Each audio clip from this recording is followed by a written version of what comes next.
All right. So I invite you all to close your eyes and find a comfortable position. Maybe stretch your shoulders up, take in a big, deep breath, and then with an exhalation, just let it all drop down. Keep your back straight but soft. We want your posture to be held by the skeleton and not by the muscles feeling like you have to stay rigid to hold yourself upright. Take a few slow, deep breaths. And with each exhalation, feel gravity pulling you a little bit deeper into the chair.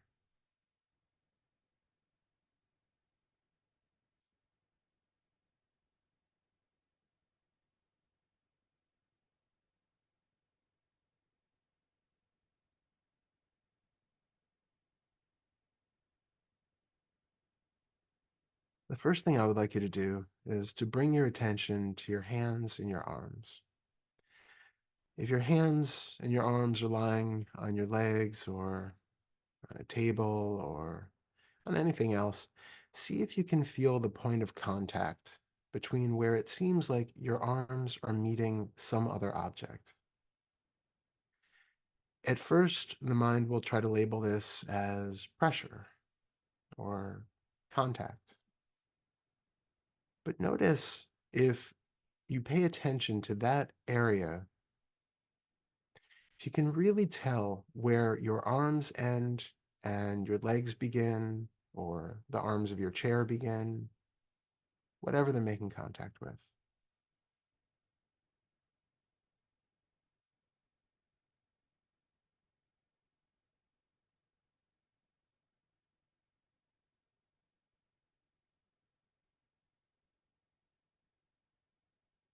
And while you're putting your attention on that area, notice if you have any images in your mind that show up that give you a picture of what your arms might look like in the posture that they're in right now.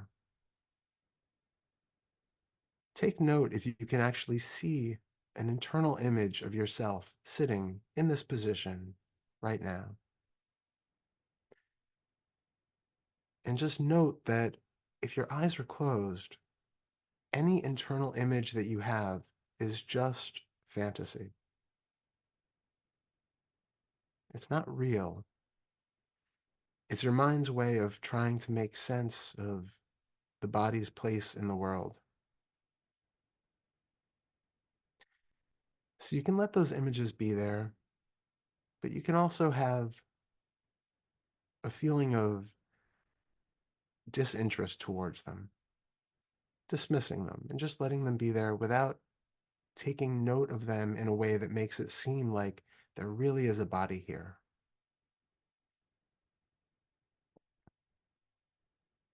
Bring the attention to the skin all the way around your arms and your hands. And just like we did with the pressure, note if you can feel where the skin seems to end and where the air or your clothing seem to begin.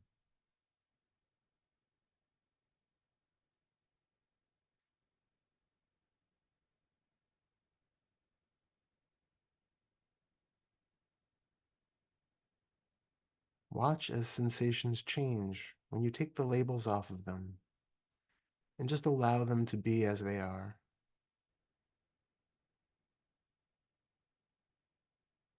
Notice if they start to feel gauzy, a little less substantial, even a little difficult to locate in space. Is your arm really where you thought it was? Or are those sensations just appearing in some sort of a cloud?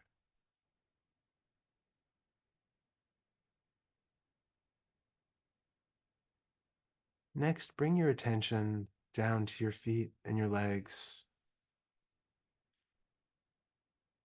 and your bottom pressing against your chair or your cushion. And to begin with, feel the point of most pressure. Feel where it seems to be the most substantial. And again, take off the label of pressure and see what is really there in your experience. Are you really feeling one object pressing against another?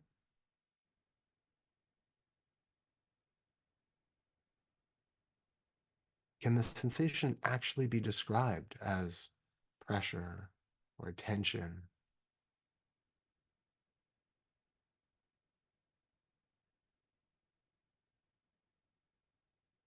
And again, notice how the longer you hold your attention on it, the more it changes, the less substantial it becomes, the less identifiable.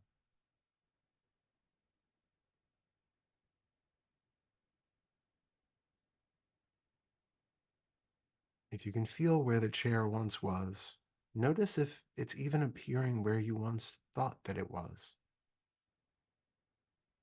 Does it perhaps seem to actually be higher in space than it should be, according to your rational mind?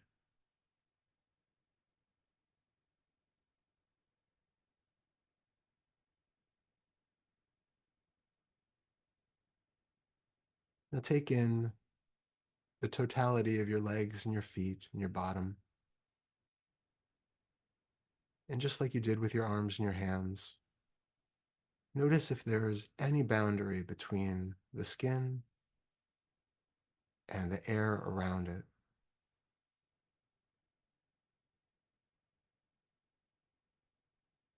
Do you have any indication of where your legs begin or end?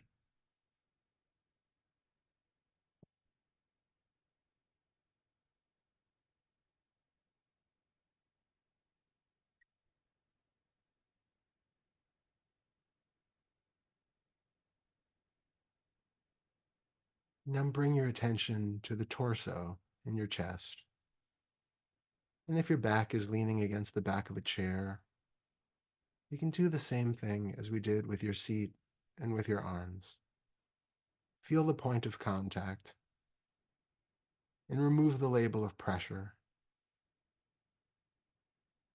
Remove any labels of tension or pain or discomfort that might arise on any of the sensations that you're finding. And with a feeling of curiosity, just look at what's there.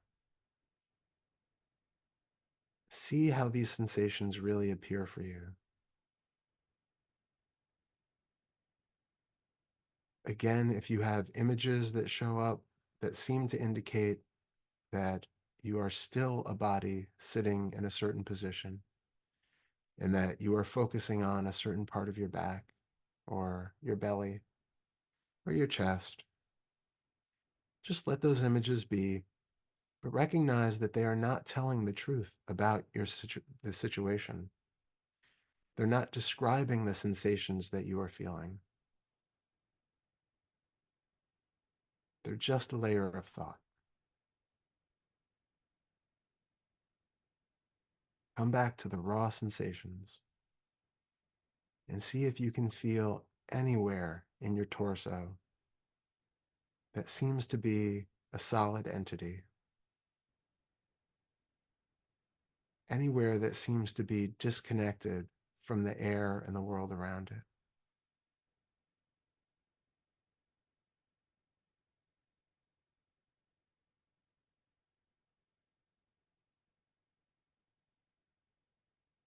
Lastly, bring your attention to your throat, your neck, and your head.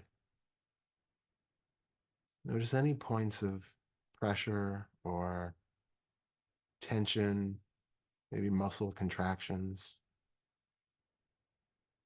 and just be with them. We don't need to label them as eye strain or jaw tension or a pain in my throat. Just recognize the pure sensation as it is. See if you have any indication with your eyes closed that you even have a head. This thing that we take to be the center of our experience, this place that so many of us consider to be me, the locus of all of our experience. With your eyes closed right now, can you even tell that this exists?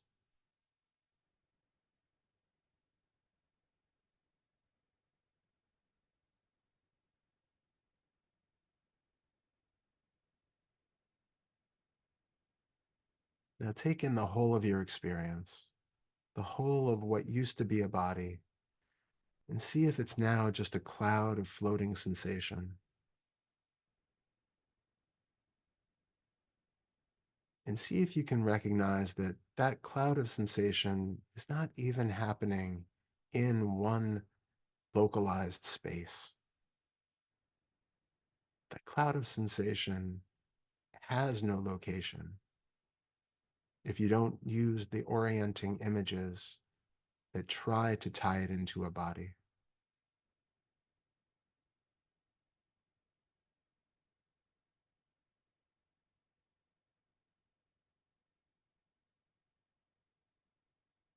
Recognize that there is no reason to bind your experience to the confines of what you take to be a body. You can't feel where the skin begins and ends. So, for all you can tell, you are as big as the room that you are in. And with your eyes closed, how can you even tell that you're in a room?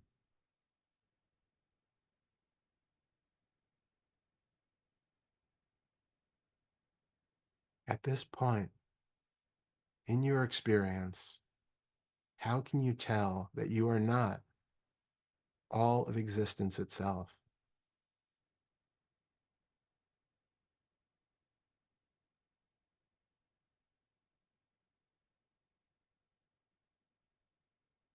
Is there any indication outside of thought that you are not all that exists?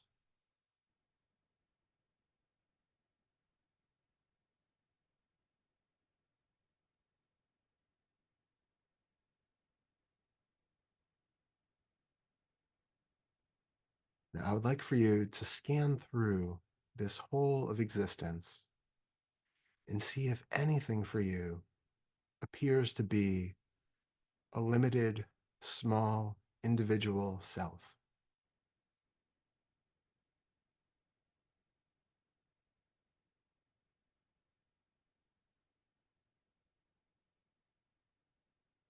If an image appears, just recognize it for the image that it is.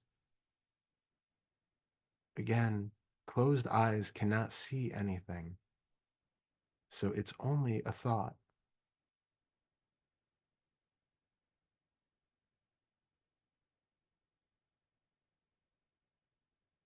If a point of contraction still shows up, something that feels like tension, something that feels like a brightness or an intensity, just recognize that it's still sensation and see if there's anything about that sensation that screams out to you that it's a me.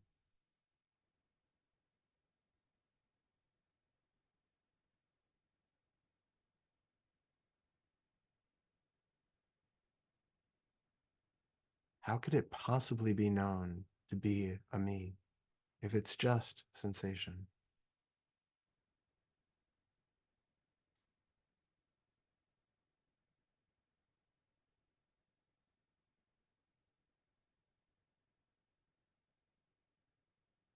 If it feels like there is still something that is aware, some knowing that's happening, recognize where in the experience that awareness is being felt. How is this knowing happening? If you can verbalize it, it's a thought. If you can see it, it's a thought.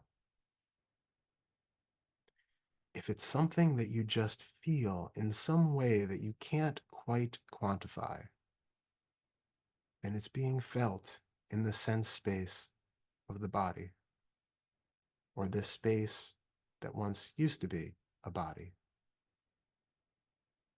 And recognize that it's just another layer of sensation.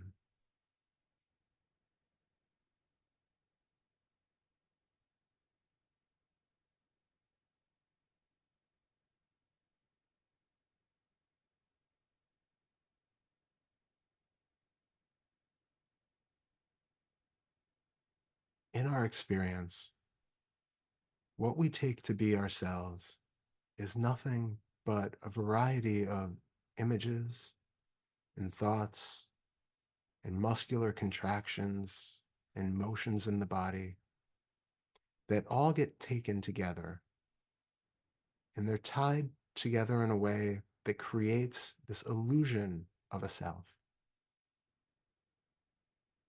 And it's perfectly fine for those images and those thoughts and all of those sensations to still be there, but they no longer need to create that illusion.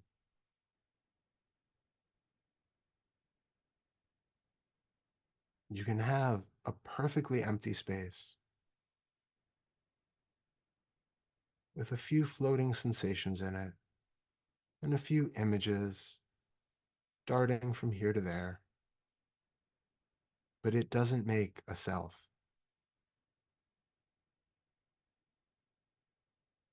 It only makes a continually changing experience, experienced by no one.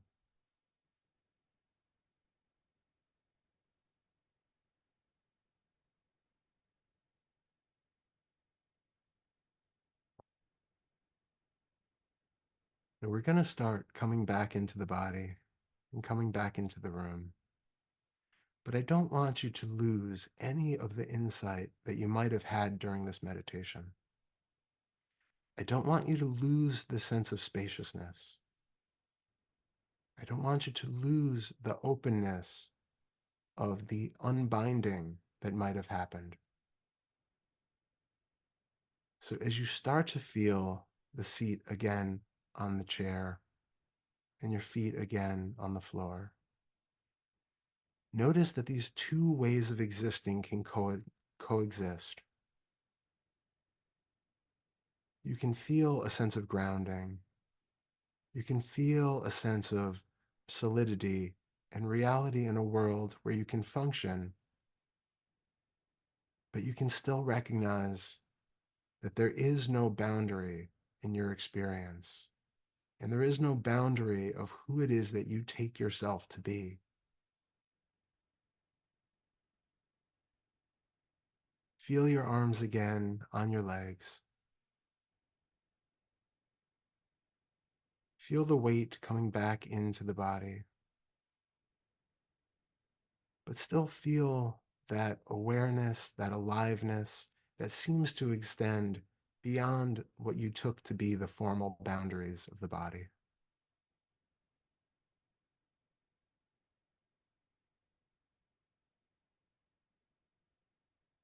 As you start to feel again the sensations in your face and your head, notice that even with the sensations there, it is still possible to feel that what you took to be the self located somewhere in that area is still vacant.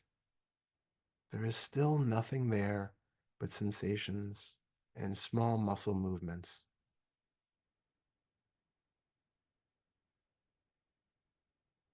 And in a moment, when you feel ready, you can begin to open your eyes. And I want you to notice as you start to open your eyes and let in a little bit of light, if it seems like a self is coming online, is there something about the visual experience which starts to orient you in a way that makes you feel like you are located in space again? It makes you feel like you are you sitting in a chair. And I want you to be very aware of any changes that happen so that you can recognize the difference between when you are in an open, expanded state that seems to be lacking in any self. And then when you come back to a contracted state where all of a sudden that self seems to be recapitulated. What is the difference between those two states? And notice that anything that happens in that contracted state is still an illusion of thought that creates something out of nothing. There is nothing that disappeared moments ago that is reappearing now. It's only a thought which is tying together different sensations and images.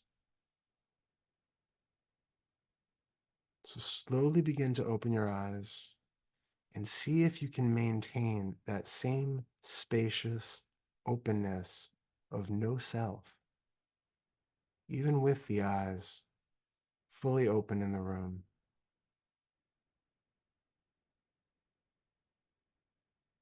Take another deep breath.